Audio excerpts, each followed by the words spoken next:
오늘 시간에는 우리 예수님의 첫 번째 기적 혹은 표적, 우리가 함께 묵상하면서 은혜를 나누고자 합니다. 우리 인생은 아담 아래에서 범죄하여 태어난 사람들입니다. 자연스럽게 죄성을 가지고 태어났고, 태어나면 어린 아이까지도 사실은 자기만을 생각하는 지극히 연약하고 이기적인 그런 존재로 우리가 이 땅에 태어나게 됩니다. 그럼 우리가 모여 살기 때문에 결과적으로 우리 삶은 항상 부족하고 뭔가 모자라고 결핍이 있고 낭패가 있는 그런 삶을 살게 되는 것입니다. 죄로 인해서 하나님과 우리의 관계가 단절되고, 그래서 남은 것은 우리 자신밖에 없다 보니 부패한 우리 속에서 만들어지는 모든 것들이 좋은 뜻으로 시작은 하지만 결과적으로 좋지 않게 되어지는 그런 부패의 열매들을 보고 살고 있는 것입니다. 요한복음은 예수님께서 하나님이시라고 하는 사실을 7가지 표적을 통해서 보여주고 계신데, 오늘 본문은 그 첫 번째 표적으로 결혼식, 포도주가 떨어진 결혼식장에 오셔서 이 포도주를 채워주심으로써 결혼식장에 잃어버린 기쁨을 회복시켜 주십니다. 성경은 결혼식에 대해서 여러 가지 설명을 하고 있습니다. 특별히 이제 결혼식을 설명할 때 사도 바울은 결혼이라고 하는 것은 남녀의 연합이지만 이것은 그리스도와 교회가 하나가 되는 것이다, 이렇게 설명을 하고 있습니다. 에베소서 5장 31절로 32절 말씀인데요, 이렇게 얘기합니다. 그러므로 사람이 부모를 떠나 그의 아내와 합하여 그 둘이 한 육체가 될지니 이 비밀이 크도다. 나는 그리스도와 교회에 대하여 말하노라, 이렇게 말씀하고 있습니다. 남자가 부모를 떠나 아내와 연합하여 한 가정을 이루니 결혼이라고 하는 것이 그 자체로서도 참 중요한 것이지만, 오늘 사도 바울은 뭐라 그럽니까? 그리스도와 교회의 연합에 대하여 이것이 보여주고 있는 비유적인 상징이라, 이렇게 말씀하고 있는 것이지요. 물론 이것이 우리 남녀의 결혼이 하나의 상징에 불과하다, 그런 뜻을 말하는 것은 아닙니다. 하나님께서는 우리 인간의 타락 이전에 결혼을 만드셨죠. 그래서 결혼을 통하여서 하나님과 남자와 여자가 서로 연합하여 하나 되면서 하나님의 하나 되신, 삼위 하나님의 한 분 되신 이런 큰 하나님의 영광을 나타내는 통로로서 결혼을 우리 가운데 보여주셨던 것입니다. 그리고 남녀의 결혼이라고 하는 것은 그래서 하나님과 그 백성 사이에 언약의 확립이라, 이렇게 말할 수 있습니다. 이 성경에서 언약이라고 하는 말은 여러분 자주 사용되고 여러분 구약에서 자주 읽게 되는데, 이 언약이라고 하는 말은 약속한다, 그런 의미로 사용이 되어지지만 궁극적으로 그것은 하나님과 자기 백성 사이의 관계를 말하는 것입니다. 결혼이 남자와 여자 두 사람을 새로운 관계의 실체로 인도하듯이 언약이라고 하는 것이 맺어지면 하나님과 우리의 관계가, 하나님 우리 하나님이 되시고 우리는 그분의 자녀가 되는 그런 새로운 관계가 맺어지게 되는 것이지요. 그래서 언약은 종종 결혼의 비유가 되어진 것입니다. 요한복음을 기록하고 있는 이 사도 요한은 요한계시록도 기록하고 있는데, 요한계시록의 마지막 부분을 보면 어떻습니까? 예수님께서 어린 양으로 비유가 되시면서 어린 양이 세상에 다시 오시는 그 최후의 심판의 날이 어린 양의 결혼식이다, 그렇게 소개하고 있습니다. 결혼이라고 하는 것은 주님 사역의, 기적 사역의 첫 번째 사역이면서 재림하심으로써 완성하시는 주님 사역의 완성을 보여주는 하나의 비유다, 이렇게 말할 수 있다 하는 것입니다. 그렇습니다. 성도 여러분, 주님의 재림의 날은 주님의 결혼식입니다. 주님은 이 땅에 초림하셔서 결혼하지 않으셨습니다. 그래서 예수님은 이 독신을 좋아하시는구나, 그런 것이 아닙니다. 주님은 마지막 날에 결혼하신다고 결혼식을 미뤄놓고 기다리고 계신 거다. 우리는 비유적으로 그렇게 예수님의 종말의 최후 심판의 날의 재림을 그렇게 기다리고 있는 것이죠. 근데 어떻습니까? 우리 인간의 결혼식 어떻습니까? 결혼식은 우리 삶이라고 말할 수 있습니다. 이 결혼식, 오늘 본문 나오는 결혼식은 어떤 결혼식입니까? 음식이 충분히 준비되지 못해서 결혼식장이 결혼식의 기쁨을 가지지 못하게 된 그런 결혼식을 말하고 있습니다. 본문 2절 3절은 이렇게 이야기하고 있습니다. 예수와 그 제자들도 혼례의 청함을 받았더니 포도주가 떨어진지라 그랬습니다. 우리 한국에서는 결혼식을 요즘 하루에 다 끝을 냅니다. 패백도 좀 생략도 하고 이제는 뭐 이 피로연도 좀 하루 만에 다 끝을 내지요. 이스라엘 백성들은 결혼식을 한 일주일 정도 한다 그렇게 알려져 있습니다.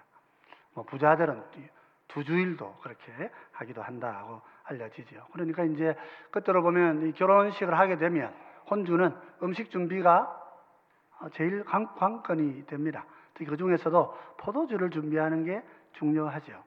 물이 많지 않은 지역에서 포도주는 물과 같이 그렇게 사용되어졌던 것이기도 하고 또 포도주에 알코올이 있죠. 그래서 건하게 마시면 사람을 취하게 하여서 즐거움을 이렇게 가중하는 그런 중요한 이런 요소입니다. 이 혼주도 분명히 결혼식 준비 그렇게 했을 것입니다. 음식 준비하고 포도주 준비하고. 근데 문제를 피할 수가 없어요. 포도주가 떨어져 버린 거예요. 그래서 오늘 우리 인생을 잘 말해주고 있습니다. 오늘 우리 삶도 결혼식처럼 기쁨과 감격이 항상 있기를 기대합니다. 과학기술과 정치, 경제의 발달, 인간이 개인의 발달뿐만 아니라 사회적인, 기술적인 성장을 통하여서 혹은 진보를 통하여서 우리 진화론자들은 진화를 통하여서 그렇게 우리가 좀 더 행복하고 더 나은 삶을 살 수 있을 것이다. 우리가 그렇게 만들어 갈 수 있다. 그렇게 생각합니다. 게으르고 나태하게 머물러 있지 말고 자신의 모든 걸 동원해가지고 삶을 풍요롭고 더 나은 대로 나아가게 해야 된다. 이 진보론, 이것은 이제 좌파든 우파든 모두가 다 진보라고 하는 사상을 갖고 있는 거예요. 좌파는 집단의 진보를 믿고 있고 우파는 개인의 진보를 믿고 있는 거예요. 어쨌든 인간이 개인적으로나 사회적으로나 어쨌든 인간은 더 낫고 온전한 사회를 만들 수 있을 것이다. 그래서 실제 어떻습니까? 우리가 살아가는 삶은 그렇습니까? 갑작스러운 질병이 찾아오면 우리가 어떻게 해서 감당합니까? 대비하지 못하던 재난이 찾아올 때에 경제적, 물질적 낭패를 겪는 이들이 적지 않습니다. 남들을 보면 다 화려하고 대단해 보이는데 내 삶은요 항상 부족하고 항상 모자랍니다. 전에도 그런 말씀 드린 적이 있는데 우리가 월급 받고 쭉 살아보면 한 달에 꼭 30만 원쯤 모자라요. 여러분 안 그렇습니까? 저도 한 그 정도 모자라는 것 같아요. 더 받으나 덜 받으나 항상 그만큼 모자라는 것 같아요. 하나님께서 항상 우리를 채우시는데도 우리의 삶에는 결핍이 있다 하는 것입니다. 가진 사람도 어렵습니다. 우리 정종 회장님 하신 이야기 제가 들은 적이 있는데 뭐라 하냐면 사업하다 보니까 돈 1,000만 원 없어가지고 대한민국을 다 뒤진 적이 있다고 그러시더라고요. 그러니까 부자도 항상 넉넉한 게 아닙니다. 우리가 볼 때 그 사람한테, 그분한테 1,000만 원 큰 돈은 아닌데, 그거 허덕이면서 그거 못 채워 넣어가지고 그렇게 고생했었다. 여러분, 그렇지만 우리 인생은 말처럼 화려한 결혼식이 아닙니다. 또 우리의 기쁨을 잃어버리고 가장 있어야 될 것을 뺏긴 그런 결혼식과 같은 것이라 말이죠. 근데 감사한 게 오늘 본문의 이야기죠. 예수님이 오시면 그 결혼식이 회복될 수 있다 하는 것입니다. 잔칫집의 부족함은 예수님께 알려지지요. 3절은 이렇게 이야기합니다. 예수의 어머니가 예수에게 이르되 저들에게 포도주가 없다 하니. 왜 예수님에게 와서 이렇게 얘기합니까? 좀 이상하긴 합니다. 예수님이 무슨 포도주 무슨 대리점을 하시는 것도 아니고 예수님께 왜 오셨을까? 우리 생각할 수 있죠. 또 혼주도 아니시잖아요. 예수님은 손님인데 왜 어머니가 와가지고 예수님한테 이렇게 막 이야기를 하느냐. 그럴 수 있지요. 근데 예수님도 그걸 이상하게 받지 않으시고 대답을 이렇게 하셨어요. 4절을 보면 이렇습니다. 예수께서 이르시되 여자여 나와 무슨 상관이 있나이까? 내 때가 아직 이르지 아니하였나이다. 그러시. 여자여 이거 보고 예수님 참 버릇이 없으시다 이렇게 하시는 분도 혹 있으십니다. 여기는 이제 구나이라고 하는 헬라어 원어를 보면 이게 우리 한국말이 그래요. 한국말이 사람은 남자여 이렇게 하면 그렇게 낮은 말로 생각 안 해요. 근데 여자여 하면 좀 낮춰버렸다고 그렇게 생각해요. 우리 한국 문화가 그렇습니다. 사실은 이제 부인 이런 뜻이에요. 부인, 귀부인을 말할 때 부인 이런 뜻입니다. 근데 이유가 있죠. 예수님께서 왜 그렇게 말씀하십니까? 마리아가 문제를 지금 해결해 달라고 예수님께 이야기를 하는 것입니다. 포도주가 떨어집니다 하는 이 말 속에는 지금 빨리 예수님 나가가지고 지금 일하세요, 빨리 하세요 하는 그런 의미가 포함되어 있는 거죠. 그러니까 예수님께서 객관적으로 말씀하시는 거예요. 여인이죠, 여자요, 부인, 나와 이 무슨 상관이 있습니까? 이 말은 이제 원어적으로 보면 나하고 당신에게 그게 무슨 의미가 있습니까? 이제 이런 뜻이 되고요.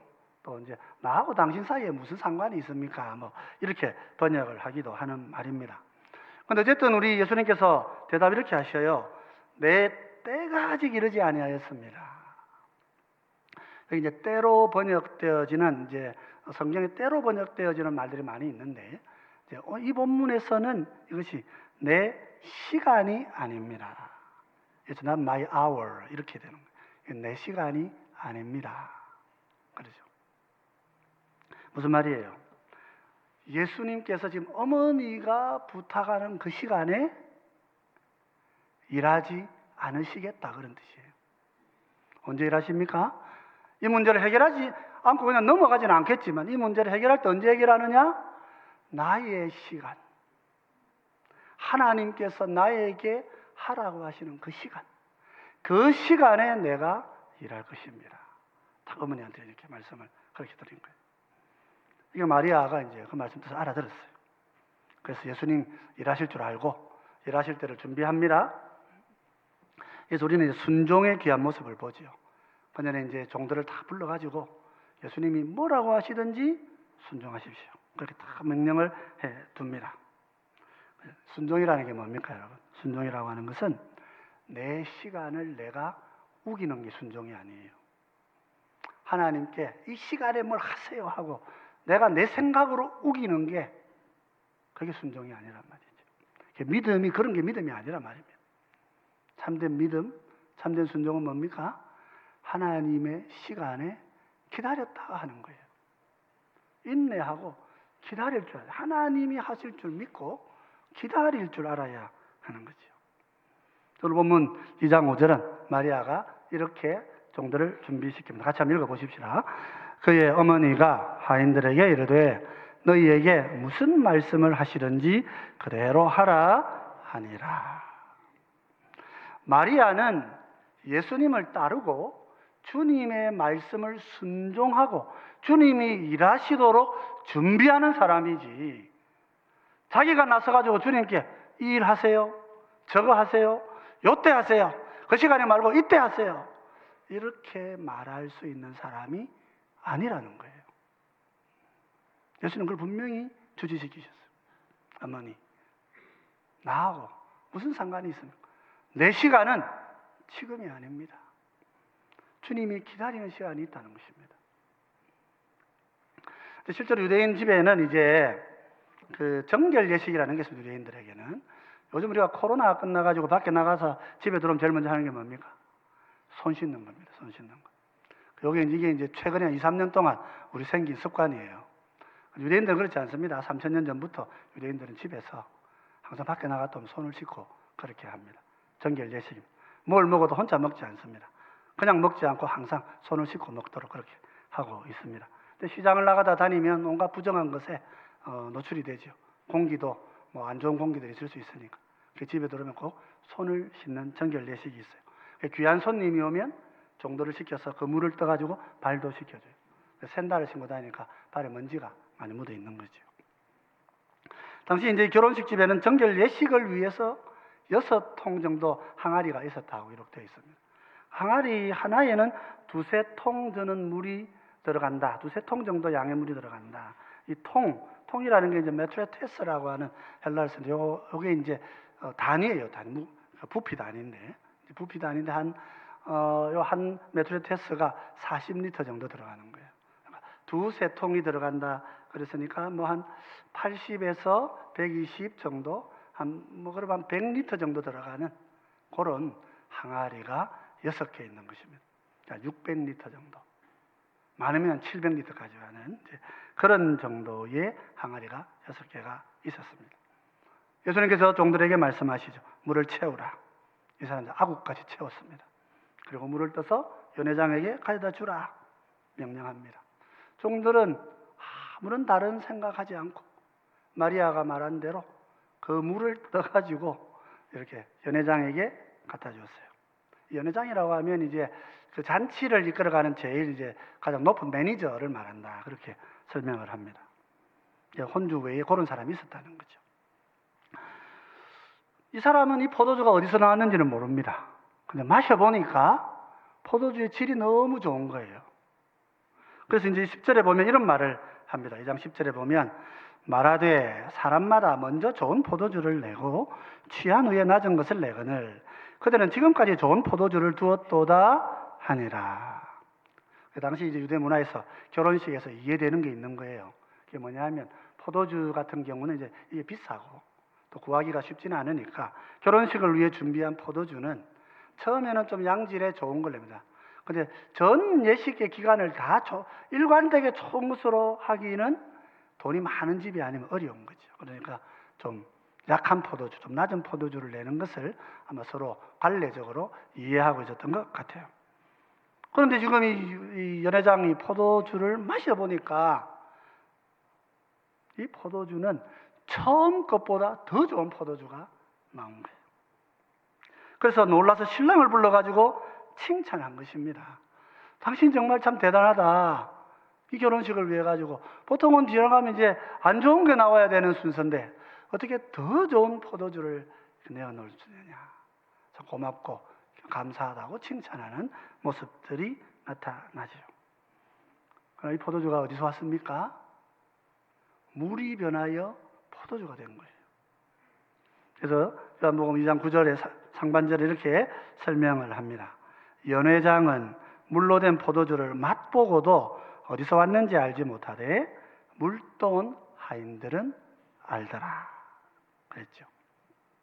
물떠온 하인들은 압니다. 이게 물이 변해가지고 포도주가 된 줄은 자기들은 물을 갖다 줬습니다.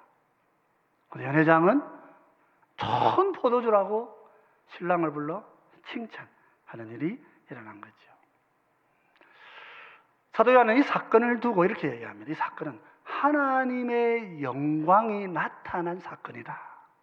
그렇게 얘기하고 예수님께서 하나님의 영광을 이 땅 가운데 나타낸 사건이라고 말합니다. 우리 마지막 절 11절 말씀인데요. 같이 한번 읽어보십시다. 같이 읽겠습니다. 예수께서 이 첫 표적을 갈릴리 가나에서 행하여 그의 영광을 나타내심에 제자들이 그를 믿으니라. 이 영광의 사건이 나타남으로써 제자들의 마음속에는 믿음이 주어지게 되는 것입니다. 이게 무슨 말이에요? 우리가 아담의 범죄 이후에 우리 인간은 하나님과 원수가 되어서 결혼식 같아야 되는 우리의 삶이 포도주가 떨어져 버려가지고 절망과 낭패한 삶을 살게 되었다 하는 것입니다. 그런데 주님이 오셔서 하나님의 영광을 나타내죠. 어떻게 나타내셔요? 물을 바꾸어서 포도주가 되게 하는 일이에요. 없어진 포도주가 다시 생겨나고 옛 포도주보다 더 좋은 포도주가 찾아오니까 생겨나니까 이 집은, 이 잔치집은 위기의 잔치집이 더 큰 기쁨의 잔치집으로 바뀌어버린 것입니다. 그런 것입니다, 여러분. 죄로 인해서 낭패해진 우리의 인생에는 참된 포도주가 필요한 거예요.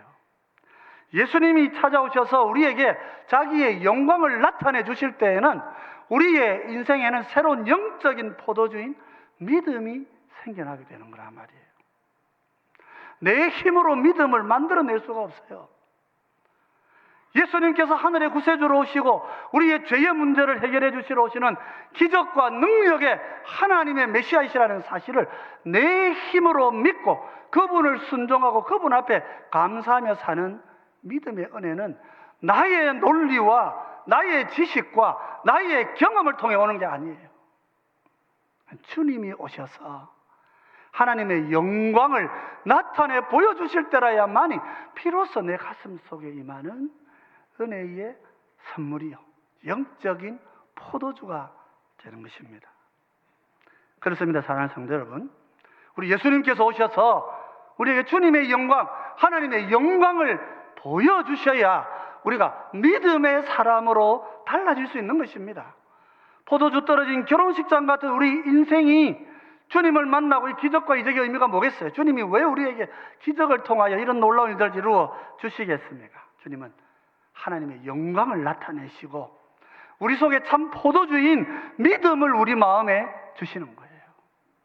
사람이 내 문제를 해결하기 위해서 노력한다고 이 포도주가 생겨나는 것이 아니듯이 죄로 인해 잃어버린 하나님과 우리의 언약의 관계가 깨어져 버렸기 때문에 이로 인하여서 이 언약을 회복하려면 주님이 오셔서 영광을 나타내시고 그 영광을 보는 우리의 심령 속에 믿음이 찾아올 때에 비로소 우리가 하나님의 새 백성이 될 수 있는 것입니다. 그때에 우리의 인생은 변화되어지는 것입니다. 하나님과 우리의 결혼이 회복되어지고 하나님과 우리의 언약이 다시 회복되어짐으로써 우리의 결혼도 온전해지고 우리의 교회의 섬김도 온전해지고 우리가 이웃을 섬기고 사랑하고 선행을 격려하는 삶도 온전해질 수 있는 것입니다. 그렇습니다. 성도 여러분, 우리 주님은 우리 교회에 이런 은혜의 기적을 항상 부어주고 계십니다. 말씀과 성찬을 통하여서 주님이 우리 가운데 항상 기적으로 와 계시다 말입니다. 우리 성찬식 우리가 떡과 잔을 먹는 이 성찬이 뭐라 그랬습니까? 이 성찬이야말로 죽으시고 자기의 살과 피를 찢으셔서 무덤에 묻히셨던 주님이 부활하신 생명을 우리 가운데 부어주시고 다시 오셔서 우리의 결혼을 완전하게 이루어 가시려고 최후의 심판날까지 하늘 보좌에서 그날을 주님이 학수 기다리고 고대하고 기다리시는 그런 주님으로 우리 가운데 계시다 하는 거예요. 내가 이 성찬을 함께 참여하면서 내게 오신 주님의 그 기적과 이적을 나의 삶에 주신 하나님의 영광으로 깨닫게 될 때에 다시 오실 주님, 주님과 함께할 영원한 새 결혼식, 그 결혼식의 날을, 그 언약의 회복의 날을 소망하며 살아가는 천국의 백성이 될 수 있는 것입니다. 오늘 이 성찬을 통하여서 여러분 그 주님을 기대하시고 함께 기다리면서 하늘의 영광의 날을 소망하고 사시는 우리 모두가 되시기를 주의 이름으로 축원드립니다.